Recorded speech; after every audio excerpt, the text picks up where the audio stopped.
Kepada Bapak Khairul Amrul Siregar kami persilakan dengan segala hormat. Terima kasih. Assalamualaikum warahmatullahi wabarakatuh. Bismillahirrahmanirrahim. Alhamdulillahi hadana lihaza wa ma kunna linahtadiya laula an hadanallah. Wassalatu wassalamu ala habibillah Muhammad bin Abdillah wa ala alihi wa sahbihi wa wala amma ba'da. Yang saya hormati Saudara Irwan Tumanggor SE sebagai pengantar tadi dalam penutupan ini. Yang saya hormati dan saya muliakan para kiai, ustadz yang hadir dalam kegiatan pembinaan Masjid Percontohan tahun 2025 yang dilaksanakan oleh Kantor Wilayah Kementerian Agama Provinsi Sumatera Utara. Pertama-tama kita sebagai umat yang istiqomah dan tawadu, marilah kita bersyukur kehadirat Allah Subhanahu wa taala atas rahmat dan taufik-Nya sehingga kita masih diberi nikmat waktu dan kesehatan untuk hadir dan berkumpul bersama-sama dalam acara kegiatan penutupan pembinaan Masjid Percontohan ini. Selanjutnya marilah kita sampaikan salawat dan salam kepada junjungan kita Nabi besar Muhammad sallallahu alaihi wasallam, di mana beliau adalah sebagai uswatun hasanah. Beliau adalah yang telah menyempurnakan ajaran agama kita, agama Islam, sehingga kita tahu mana yang baik, mana yang buruk, mana yang batil, dan mana yang bajik. Mudah-mudahan kita semuanya nantinya mendapat syafaatnya yaumil akhir, ya amin ya rabbal alamin. Bapak-bapak yang kami muliakan, seperti yang dikatakan oleh Bapak Irwan Tumanggor tadi, bahwa pada kemarin kita mengikuti kegiatan ini mulai dari pembukaan dan diisi oleh narasumber ahli, ada yang dari MUI Provinsi, ada yang dari MUI Kota Medan, ada juga dari DMI. Jadi mudah-mudahan yang disampaikan mereka itu tentunya adalah sebagai modal kepada kita, sebagai acuan kepada kita untuk mengembangkan potensi-potensi masjid yang ada di tempat kita masing-masing. Dan saya kira ya apa yang disampaikan mereka merupakan modal penting bagi kita untuk memakmurkan dan mengembangkan syiar-syiar agama di tempat kita masing-masing. Para ustadz yang kami muliakan, ya sebelum saya menutup secara resmi, ada beberapa hal yang ingin saya sampaikan. Jadi kalau sesuai dengan judul kegiatan di atas adalah pembinaan Masjid Percontohan. Jadi kalau kita berbicara masalah masjid, kira-kira apa yang ada dalam pikiran kita? Tentunya yang lazim, yang umum, atau yang melekat di hati kita, bahwa masjid itu adalah sebagai tempat sholat atau sebagai tempat beribadah. Dan itu memang salah satunya tujuan utama dalam mendirikan masjid, mulai dari zaman Rasulullah sampai sekarang. Tapi perlu juga kita sadari bahwa masjid itu bukan hanya sebagai tempat sholat. Di sana juga ada sebagai tempat syiar agama, pembinaan umat.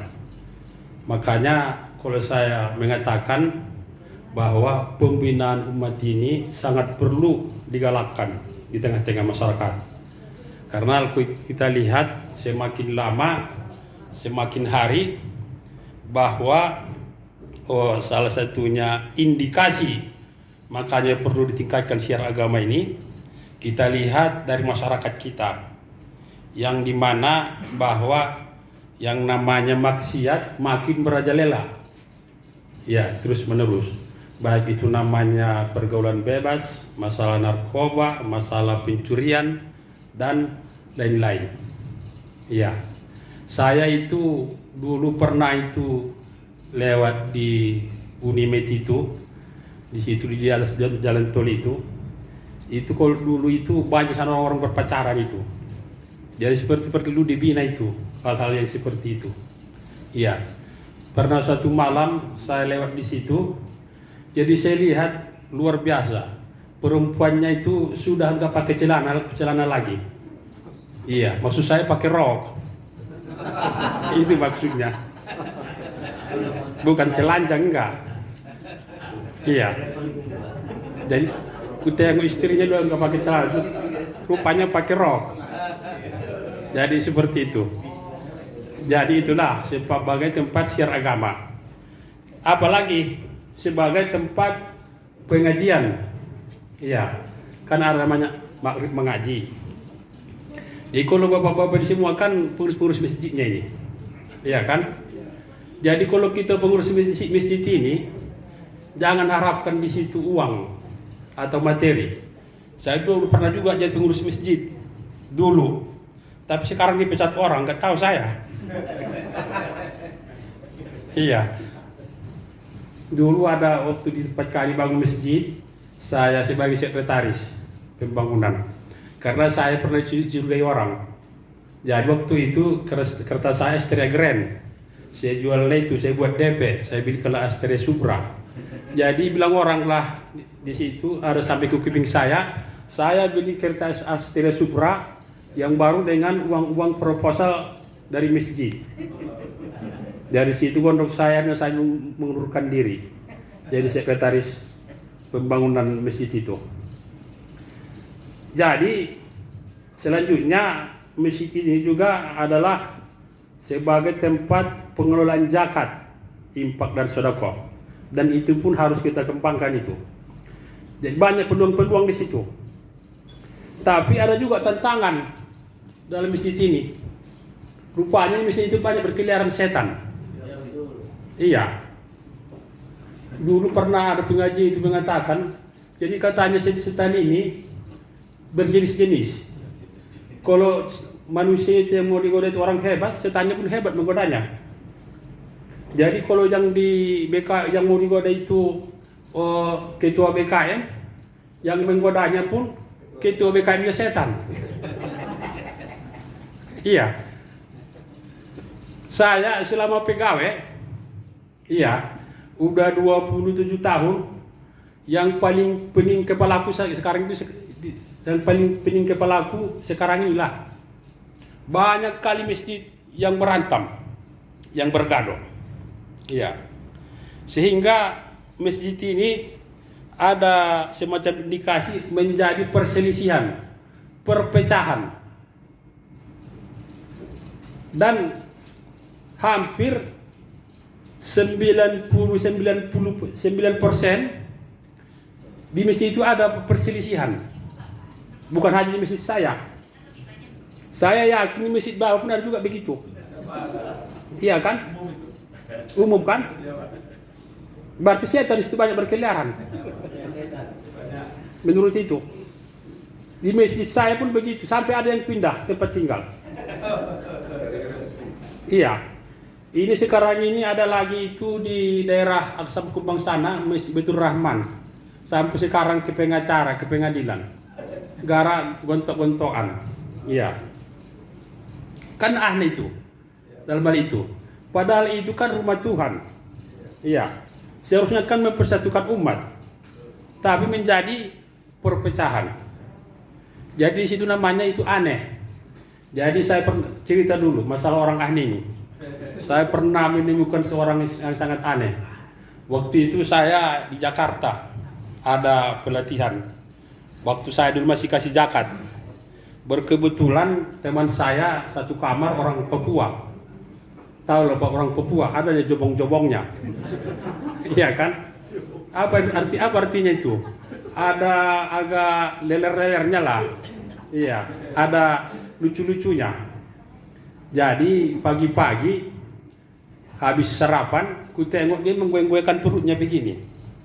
Ya kayak senam olahraga. Jadi ku bilang, kalau bapak mau senam olahraga jangan di sini, di luar sana lah, ku bilang.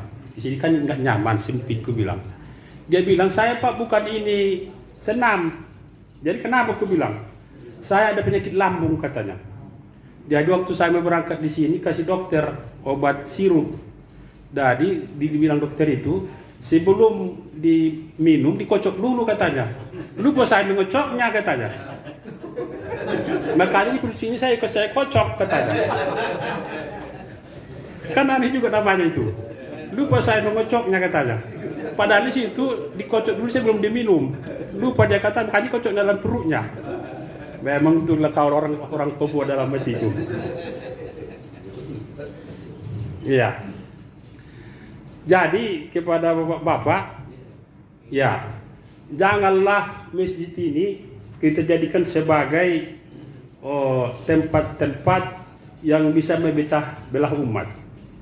Ya, seharusnya kita harus bisa merekatkan, harus bisa mempersatukan jamaah-jamaah yang ada di lingkungan itu. Jadi kalau kita berbicara masjid, ada yang namanya BKM. BKM inilah seperti bapak, ya kan? Jadi kalau BKM itu harus berpikir agamis. Artinya kita hanya untuk memikirkan ibadah, ridho Allah. Jadi kalau kita mau jadi ketua, jangan ketua BKM lah, ketua PP lah, iya, atau ketua kepala desa, ketua partai. Kalau namanya di bidang-bidang agama ini nggak bisa kita mengharapkan apa di situ, mengharapkan untung. Namanya ketua perwiritan, ketua STM, ketua majelis taklim, ketua BKM, itu hanya pengabdian aja itu. Jadi perlu kita sadari. Yang selanjutnya, ya yang ingin kami sampaikan bahwa masjid ini pun diatur oleh pemerintah.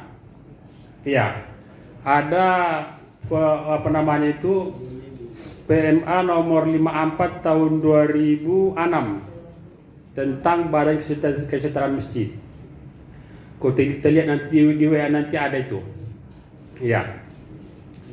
Bahwa masjid ini itu ada keterlibatan Kementerian Agama. Makanya kalau SKBKM itu seharusnya dikeluarkan oleh Kementerian Agama, bukan Pemda seperti Masjid Agung. Banyak dikeluarkan oleh Bupati. Tapi walaupun begitu, karena dia punya wilayah, ya dia punya otoritas, nggak bisa juga kita larang. Makanya tipologi masjid kan banyak. Ada masjid negara, itulah Istiqlal. Ada masjid raya, tingkat provinsi. Sebenarnya di Kabupaten Kontingen ada lagi masjid raya. Seharusnya itu namanya Masjid Agung. Karena sudah ada keluar ada peraturannya itu. Tingkat kecamatan itu masjid besar. Tingkat kelurahan desa itu namanya Masjid Jamik. Baru nanti yang di lain-lainnya itu namanya masjid publik. Iya. Tapi itulah kadang-kadang ada juga BKM ini dikeluarkan oleh DMI. Iya, ada lagi kepala desa. Macam-macam. Seharusnya itu adalah yang mengeluarkan adalah Kemenak. Besarnya misalnya di desa Bapak, seharusnya kepala KUA yang mengeskakan itu. Tapi walaupun masjid Bapak misalnya dikeluarkan kepala desa atau siapa, ya karena ini hanya untuk kemaslahatan umat, kami juga tidak bisa bersikeras, tidak juga bisa menertibkan itu. Jadi ada PP-nya dalam rumah ibadah ini. Itu balik dulu untuk zaman sahabat dulu perdede. Jadi ada suatu kebijakan, dibilang kepala dinas, cek tanya, belum ada PP-nya Pak katanya. Iya, Jangan usah kita pakai PP, kita pakai IPK katanya. Dipikirnya PP itu pemuda Pancasila. Iya. Gak perlu sama kita PP, kita punya IPK katanya. Jadi adalah pula berkunjung apanya ke situ, keponakannya beranya. Sekarang eselon berapa kau katanya? Eselon 3 tulang, tenang kau. Nanti kau jadi eselon 4 katanya. Gak tahu dia menurun itu. Tapi cerita itu nggak tahu saya itu betul apa enggak. Iya.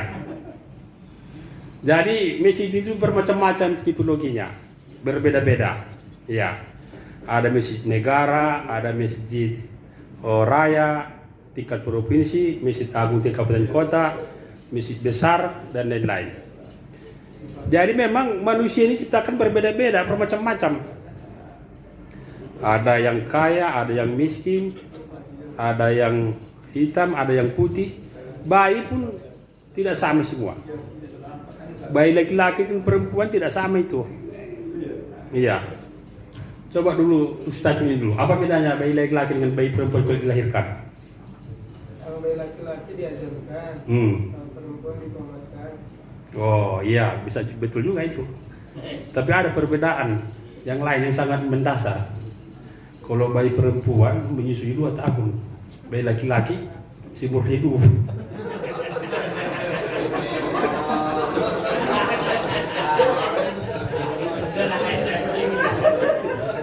Betul apa enggak itu? Jadi kalau yang ketawanya ngiri berarti ya bayi seumur hidup juga itu.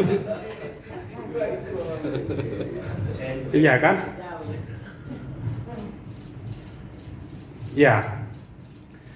Jadi salah satunya tugas-tugas kita ini, ya saya sebenarnya bukan mengajari, hanya menginformasikan bagaimana kita mengelola masjid itu. Iya. Bagaimana biar orang tertarik ke masjid. Dan itu pun nilai ibadah. Itulah tugas BKM. Mengelola, bukan mengolah. Itu berbeda itu sebenarnya proses kemarin. Optimal dengan maksimal. Berbeda itu. Kalau mengelola itu adalah demi kemaslahatan umat. Untuk orang banyak. Tapi kalau mengolah mencari keuntungan. Itu. Raja olah betul. Ada tetangga saya begitu. Jadi dia mertuanya mau beli mobil. Berkebetulan ini nggak usah aku sebut marganya. Takutku nanti ada yang sama orang tersinggung pula. Bere katanya apa? Tolong dulu Bere carikan mobil Avanza. Tahun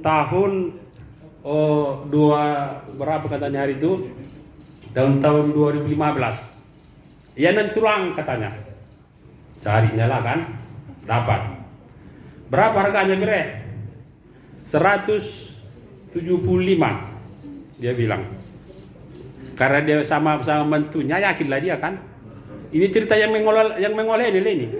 Jadi kalau yang diolah itu rupanya nggak pandang orang. Jangan ke orang lain, rupanya mertua pun diolah. Itulah ngirinya. Jadi dapatlah mobil sama pemilik. Jadi heranlah mertuanya itu, dan tulangnya itu. Di situ kwitansi 160. Tapi katanya 175. Jadi dipilih sama yang pemilik mobil. Sebenarnya berapa harga mobil ini Bapak katanya? 160. Tapi kalau kata itu mantu saya ke 170. Enggak tahu saya Bu katanya. Rupanya ambil untung 10 juta. Diolahnya mertuanya itu. Nah, jadi banyak juga rupanya BKM yang begitu. Tapi bukan BKM yang di sini. Yang di luar sana. Iya. Makanya kenapa saya mengatakan seperti itu? Saya ada fakta, ada bukti. Umumnya ada laporan ke Kanwil bahwa BKM ini tidak cocok, masyarakat ingin mengganti BKM karena uang tidak transparan.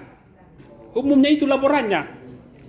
Kenapa rupanya? Misalnya bilang, iya Pak, terkumpul uang Jumat kemana uangnya?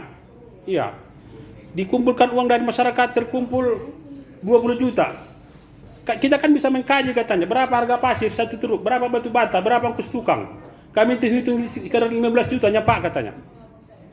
Oh, berarti itu kan namanya mengolah. Makanya uang ini bersetan. Ngiri setan, apa yang setan uang ini. Dan saya juga mengalami juga. Makanya banyak bilang orang, kalian pun kemenaki ini macam-macam kali, semua panaknya kalian katanya. Iya, malingnya kalian semua kemenaki ini, kalian cakap katanya. Al-Quran pun kalian korupsi katanya. Ini si Yakub lagi katanya, udah bermasalah katanya. Iya. Tapi sebenarnya itu kan, cuman ada saya bilang, namanya oknum itu di mana-mana ada. Ya saya pun bukan cerita orang, bukan saya orang bersih. Tidak. Namanya oknum itu pasti ada di mana-mana, bukan hanya di Kemenak ada korupsi. Tempat lain pun banyak. Kalau kita bandingkan nanti mana lebih bagus? Rumah kepala dinas dengan rumah kepala kantor Kemenak. Mana lebih bagus? Kepala ku dengan rumah Pak Camat. Kalau begitu. Ya. Berarti kan semuanya panako kan? Kalau begitu. Jadi itu kami harapkan bahwa ya bapak-bapak bisalah mengelola apa ini masjid ini secara maksimal. Yang selanjutnya seperti bilang oleh apa tadi Pak Bapak Tumakor tadi, ya sekarang ada program baru bahwa masjid ini ada namanya masjid ramah. Ramah dalam artian kalau saya tafsirkan adalah bisa memprogramkan, bisa menampung, bisa menyerap aspirasi masyarakat dari berbagai macam kalangan. Ya. Cuma kalau saya lihat yang paling perlu kita kembangkan adalah masjid ramah musafir. Ramah perjalanan. Jadi jangan kita buat, mana dari Medan di sini? Dari Medan. Iya, main HP dia, makanya nggak apa nih konsentrasi dia. Iya. Kali ini masjid kali itu ada di situ tulisan dilarang tidur. Masjid kalian ada? Ah, bantap itu. Di sini rata-rata masjid dilarang tidur. Iya. Menurut saya bukan salah itu, gila itu.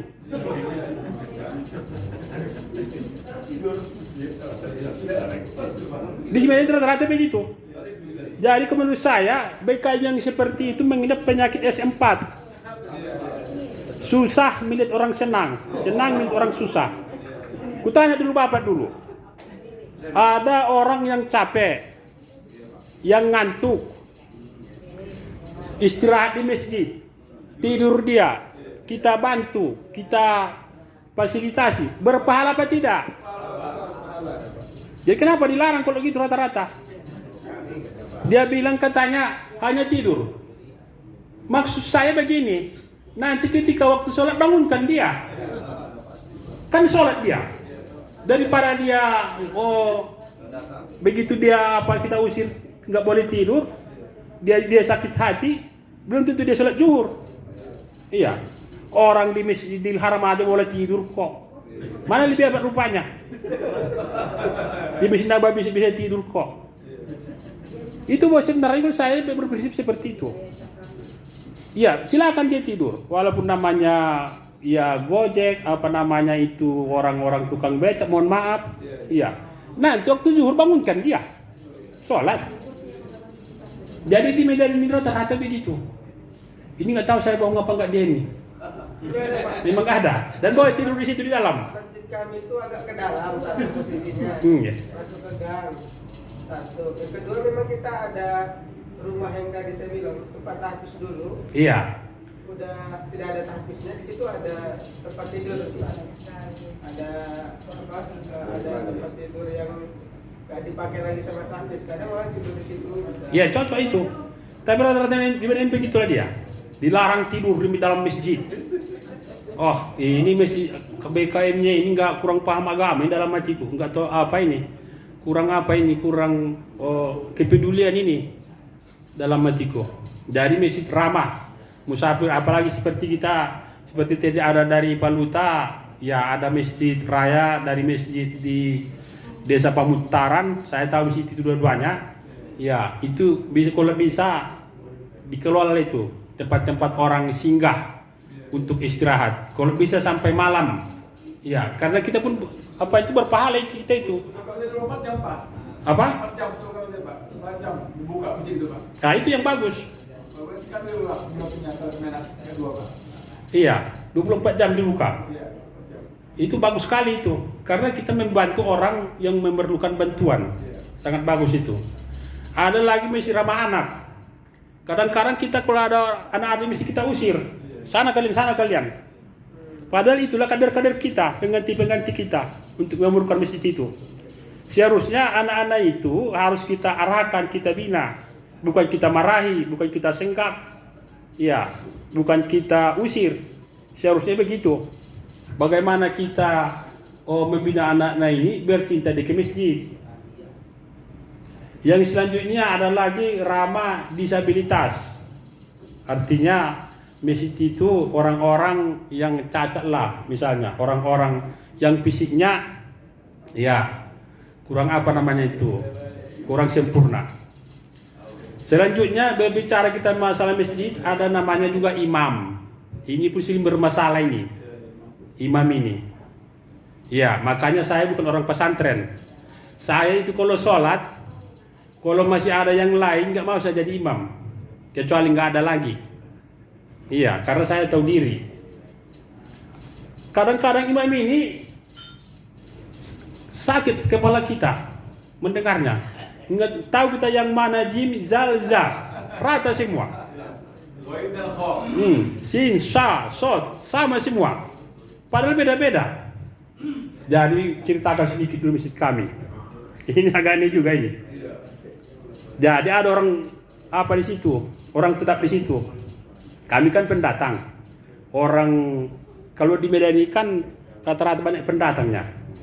Jadi di situ ada orang Banten yang mulai dari dulu di situ. Tamatan SMA. Iya, mohon maaf. Udah tua. Habis nanti azan tanpa ada yang langsung dia maju tuh. Jadi imam. Iya. Sirotol lazina am. Bacanya pun am. Iya. Maliki yau. Yaunya itu kan bukan panjang itu kan? Iya. Wat duhaha katanya. Jadi sepakatlah kami. Memang saya bukan ketua BKM sana. Dibuatlah di situ pengumuman bahwa yang boleh jadi imam si Makrib A, si B ini. Jadi nggak ada nama dia di situ. Dibacanya nggak ada namanya, di koyaknya. Rupanya gila-gila imam. Begitu. Jadi di Medan ini banyak begitu di Medan ini masjid. Artinya karena dia orang situ, dia yang orang itu yang bangun masjid, orang itu apa namanya penduduk tetap. Padahal banyak pendatang yang dari pesantren, dari tamatan dari UIN, enggak dikasih jadi imam. Tapi bacaannya berselema. Iya. Makanya ini imam ini kan ada apanya itu, ada syarat-syaratnya itu. Yang paling bagus bacaannya, ya. Yang paling wara, ya kan? Udah itu yang paling alim, yang paling tua, iya kan? Ada yang katanya yang paling banyak istrinya.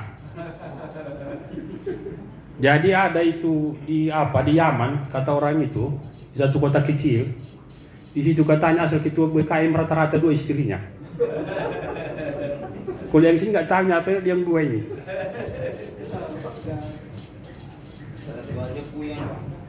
Iya. Jadi mengelola itu kita harus profesional. Iya, harus ahli, harus mahir, harus terampil. Biar apa? Biar itu tadi idaroh, riaya, imarah itu berjalan semestinya. Dan jangan-jangan bentang-bentang ketua BKM semua mau diborong. Ada juga begitu. Jadi yang lain itu hanya numpang nama. Padahal udah ada bagian-bagiannya. Ada idaroh, ada imarah, ada riaya. Tapi semua ketua BKM. Itu nggak pas juga itu. Jadi dulu ada itu sebelum ini ada DPR RI dari Jawa sana itu. Waktu pelantikan 3 istrinya dibawanya pelantikan. Berarti di profesional dia itu berpoligami itu. Bisa nggak berantem? Awak cuma satu dia berantem aja. Jadi oke lah barangkali ya. Nggak usah kita berlarut-larut masalah ini ya. Tapi yang jelas kami juga dari Kementerian Agama adalah sebagai motivator, memberikan motivasi, ya, memberikan ya koordinasi, ya. Dan kami mohon juga masjid kita itu harus terdaftar dalam SIMAS, Sistem Informasi Masjid. Kurasa masih banyak yang belum terdaftar ini, udah terdaftar semua. Ya, tolong datangi ke KUA. Seharusnya itu secara administrasi negara itu harus terdaftar di dalam apa? SIMAS, Sistem Informasi Masjid. Karena di situ nanti bisa kami melihat sudah berapa jumlah masjid di Sumatera Utara. Kadang-kadang kita masalah data lemah. Bisa pula di Sumatera Utara lebih banyak gereja dibanding masjid. Kayak mungkin itu. Kita jumlah masjid kita hanya 10.000 sekian. Udah itu dari tahun ke tahun nggak berubah. Sementara gereja sudah 15.000 sekian. Dari mana ceritanya? Sebenarnya kita juga banyak. Karena kita banyak yang membangun tidak didaftarkan di SIMAS. Iya. Dari ini termasuk kelemahan kita. Masalah ini. Yang kedua, kami mengharapkan masjid ini ya janganlah kita buat sebagai tempat perpecahan umat. Ya. Janganlah gara-gara pengurus BKM sama BKM gontok-gontokan, intip-intipan kadang-kadang. Ditengoknya siapa yang imam, itu balik dia ke sholat ke masjid. Nah itu udah parah kali itu. Jadi kadang-kadang macam mana pula, ada orang jarangnya ke masjid, tapi dia mau mengatur. Itu pula. Ada pula mentang-mentang dia gitu BKM, suka-suka dia, rapat-rapat, tapi nggak peduli, nggak diturutinya rapat itu. Seperti itu. Yang selanjutnya kami juga dari panitia, ya barangkali ada yang kurang pas, ada yang kurang tepat, baik dalam penyambutan atau pelayanan, kami mohon maaf. Dan kalau bapak-bapak, sebelum ada pun bapak-bapak salah, sebelum bapak mengucapkan mohon maaf, kami sudah memaafkannya. Ya. Yang selanjutnya kini itu adalah era transparansi. Ya jangan nanti dibilang nanti orang Kemenaki itu nggak beres begini-begini, semuanya pencuri katanya enggak. Jadi untuk ini nanti kami persilakan bapak-bapak turun ke bawah resepsionis. Silakan ditanya.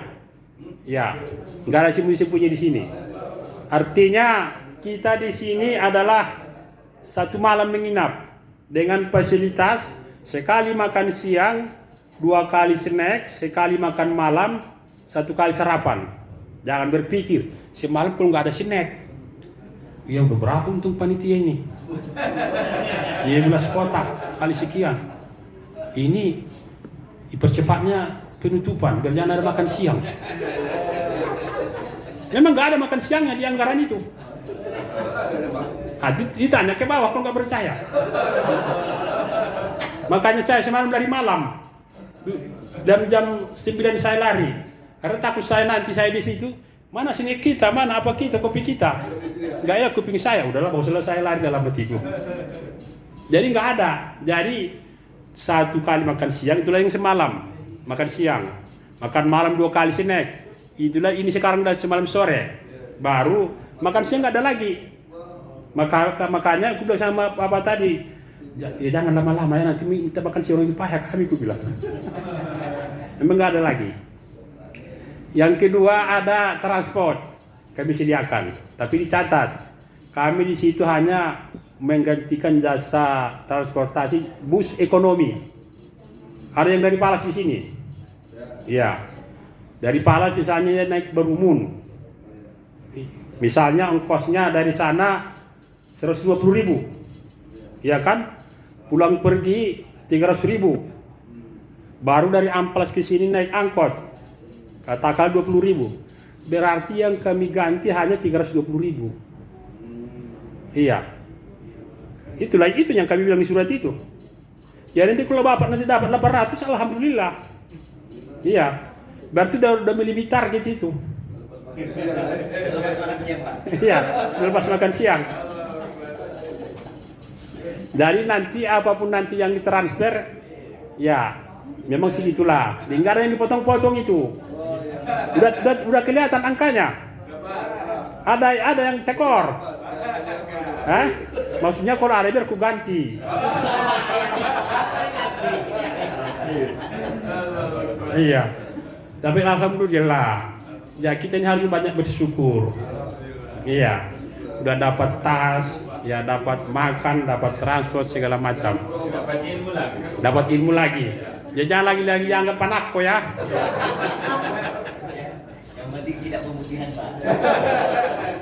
Jadi masalah hotel kita juga begitu penginapan kita. Jam 12 paling lama kita harus keluar. Ya karena cuma sebegitu kontraknya. Nanti malu kita, disuruh apa nanti? Assalamualaikum. Isinya bukan assalamualaikum. Siang Pak. Iya. Apa Bu? Iya udah habis apanya ya? Oh apanya kontraknya? Kalau jam 12 sini kan malu kita. Lebih bagus jam 12 kita sudah keluar. Jadi banyak bersyukurlah kita. Ya, jadi walaupun istilahnya ada istri kita yang gendut, yang boleh syukurilah itu. Ada hikmahnya itu. Karena kalau jelek istri kita, nggak mau orang menggoda, coba kalau cantik. Iya. Jadi masjid ini pun kita buatlah indah. Iya, biar orang tertarik. Jadi kalau namanya indah ini orang tertarik. Iya kan? Makanya jangan heran. Seperti Syahrin banyak peminatnya itu karena cantik. Iya. Oke lah. Oh, bapak-bapak yang kami muliakan. Ya. Jadi harapan kami dan doa kami mudah-mudahan ya selamat sampai ke tujuan dan kembali ke pangkuan Ibu Pertiwi. Iya. Kurasa kalau cuma 2 malamnya kurasa. Kecuali yang muda-muda ini. Kalau yang itu kita yang tua-tua ini udahlah. Ya si bulan pun nggak apa-apanya itu kan. Iya. Yang muda-muda ini yang kita khawatirkan ini. Iya. Akhirul kalam wabillahi taufiq wal hidayah. Acara kegiatan pembinaan Masjid Percontohan Kanwil Kementerian Agama Provinsi Sumatera Utara tahun 2025 secara resmi sama-sama kita tutup dengan membacakan hamdalah. Alhamdulillahirabbil alamin. Akhirul kalam wabillahi taufiq wal hidayah. Assalamualaikum warahmatullahi wabarakatuh.